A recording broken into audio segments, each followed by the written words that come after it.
Okay, now we're going to talk about the first-time home buyers, right? If you're looking to purchase a house, this is the right video for you. It doesn't matter where you're getting it from. The steps are pretty similar nationwide, but I would say talk to your financial advisor, talk to your real estate agent, because different states got different rules and regulations and sequences of how they go about things, but I think they should be helpful for you. So without further ado, let's just get into it. When you're thinking about buying a house, first thing you want to work on is building your credit, right? Unless you got cash, you want to pay cash for a house, then go ahead.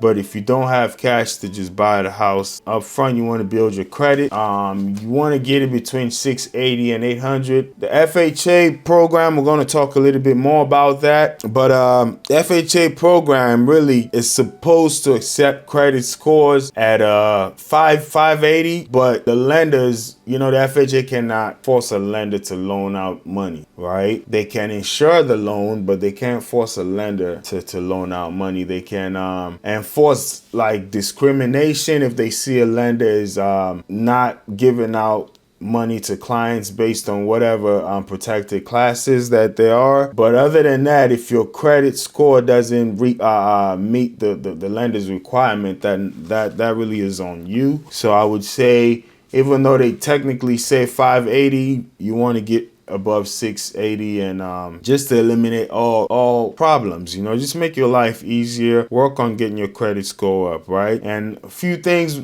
maybe I'll do a separate video on how to build your credit, but just a few things. Credit history, credit cards are not necessarily a good thing, but you need them in order to build your credit. So sometimes your credit history can come from credit cards, bills that you pay. There are different ways you can build credit, right? But your credit history, your car notes, things like that, right? So what you want to do is don't close any cards. You want the time, the years. The longer you have this credit on your record, the better it is for you. It shows responsibility and durability. So if you can maintain a credit card for 4 years, a lender would look at you like, okay, I can possibly trust this person with a 30-year mortgage. So something to think about, right?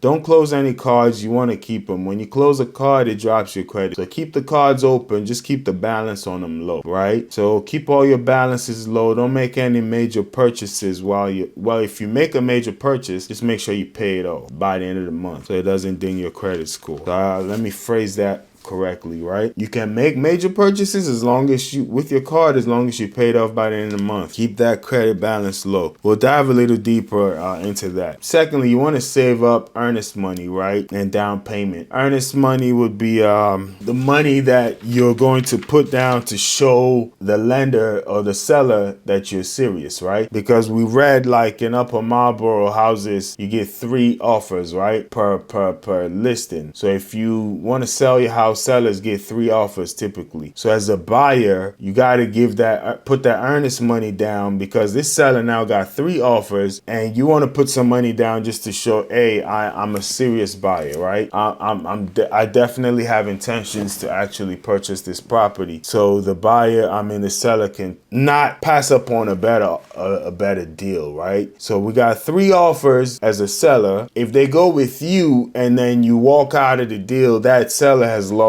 out on 2 other opportunities, one of which could have possibly been the one to actually purchase the house. So earnest money is just telling the seller, I'm serious. The thing about earnest money is, if you walk out of the deal and you are at fault for walking out, that seller can keep that money for damages. Sometimes they got to pay their real estate agent, because the real estate agent has ran ads, held open houses, printed brochures just to get the message out there about that property, and now you're walking out of the deal. Somebody has to compensate that agent. Sometimes that money comes from the earnest money, or sometimes the seller has now missed an opportunity to sell their house. You got to pay them that money, right? Even though this is kind of different, you kind of saw how Elon Musk Musk, right, try to buy Twitter, then try to back out, and then the lawyers forced him to actually buy it. You just want to be mindful of these things when you get into a contract. You want to see it through, right? So don't even get yourself involved if you're not going to be able to see it through. That's why save up your earnest money. Earnest money is normally $3,000 to $5,000. It's negotiable, right? Depend on the house you're buying. If you're buying $1 million house, probably earnest money may be $20,000 or $7,000.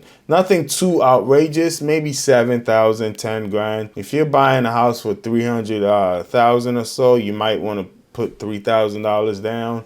This is all negotiated between the seller and you, the buyer, right? Normally between the agents. Something that makes sense. That is your money at the end of the day. If the deal goes through, that earnest money goes towards your down payment, right? So you don't have to worry about it, right? If the deal goes through, it goes to your down payment. That earnest money, while we're here, I would say, when you make offers, we're going to get there. But sometimes if you make an offer pending inspection, and after the inspection you see that the house is not up to par, you can get your earnest money back, right? The FHA, if you're going first-time home buyers, I sometimes recommend the FHA loan, and I'll get into why and the differences at another time during this podcast, but later on. But the FHA is going to require inspection anyway, so you might as well just do an offer pending inspection so you can kind of get your money back in case there are damages on the house and the seller is not willing to fix them, right? Down payment, like I said, save down payment and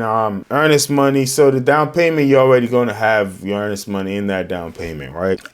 Down payment for an FHA or first-time home buyer, 9 times out of 10 is going to be 3.5%. But if you want to do a conventional loan and you don't want to do an FHA loan, you're going to probably pay 20%. And I'll tell you the differences and why. So stay tuned for that. But for instance, right, if you got a $420,000 property and you want to purchase that, 3.5%, you're going to be paying about $14,700 on the down payment. That's not going to be your total closing cost now. That's just your down payment. There are other costs that are there you need to be mindful of. Conventional loans, on the other hand, you probably got to pay 20%. So that same $420,000 property, you probably got to put down $84,000 to get in there. That's why the FHA loan is there. It's to incentivize first-time home buyers to be able to get in a house. We'll even read that later. I got all that pulled up. All right. After you build your credit, you save your down payment, which is going to have some of that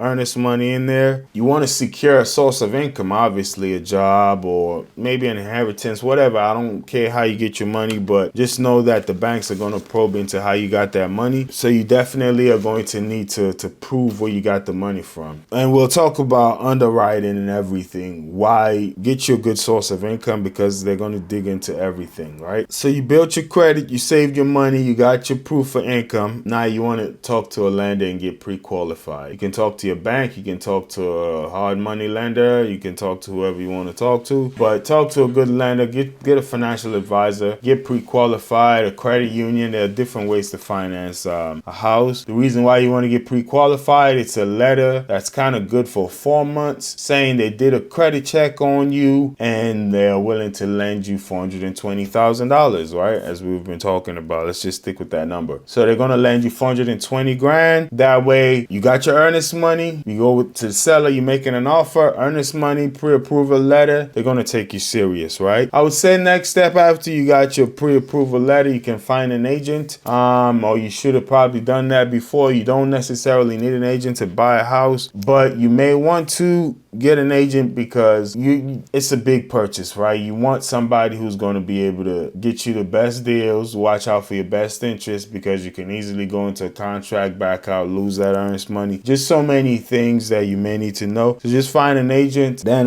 you want to start viewing properties. After you got an agent now, they're going to start showing you properties, and then you make an offer, as we talked about, pending inspection. Once you make that offer, obviously now this is when the earnest money gets taken. 9 times out of 10, earnest money goes into what's called an escrow account held by a title company, which is a third party. So it's not going into any agent's account. It's not going into the seller's account. You got a title company, which kind of is responsible for transferring the title deed, which is like just a car title. When you go buy a car, they give you a title. So that company is just a third party to witness and notarize all the transactions, right? Also, sometimes I would say get title insurance. There was this thing I just saw on the news recently. A couple got arrested for title fraud. They took somebody's house over due to title fraud. Good thing that person was able to get lawyers and everything else and prove that it was their house. But these are just all the scams and frauds that are out here. So sometimes I recommend get you some title insurance, right?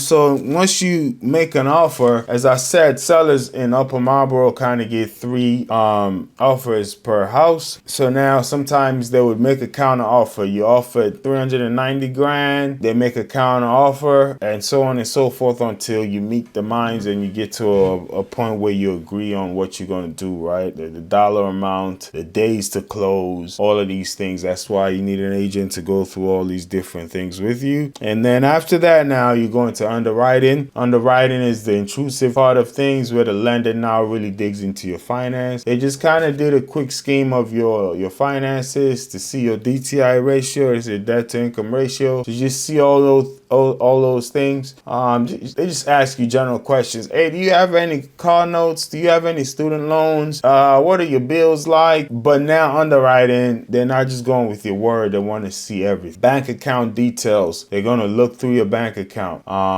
Literally, sometimes you even got to give them passwords to your bank account so they can see all your transactions. They want to see where your earnest money, where your deposit came from. This is where they really dig into everything just to see that you're on the up and up. So it's not for the faint of heart. If you like privacy, they have a legal requirement to keep all these things confidential, so you don't have to worry about your information going out there. Hopefully everybody's a professional. But if you don't just like somebody else knowing your business, unfortunately they're going to know all your business, right? Where your money came from, how it came, and all those things. So after the underwriting process, so when you go under contract, let's say the offer gets accepted, there's normally a 30 or 45 day period that you sign with the seller or the seller's agent, that between now and that 45 days, all my finances and everything would be cleared and we're going to actually close this house, right? Then you go into closing. Closing normally happens at the title company, where you go and then you sign all the deeds to the house. The agent can be present or cannot be. The seller can be there or cannot be. I would say all of them got to sign, but sometimes in the olden days, everybody sits there, signs and shake hands and everything. Now the seller or the seller's agent can come there. The seller definitely has to come there and sign all the documents. Then you as the buyer come and sign at your own time. It doesn't necessarily have to be done all at the same time, but definitely all at the same title company.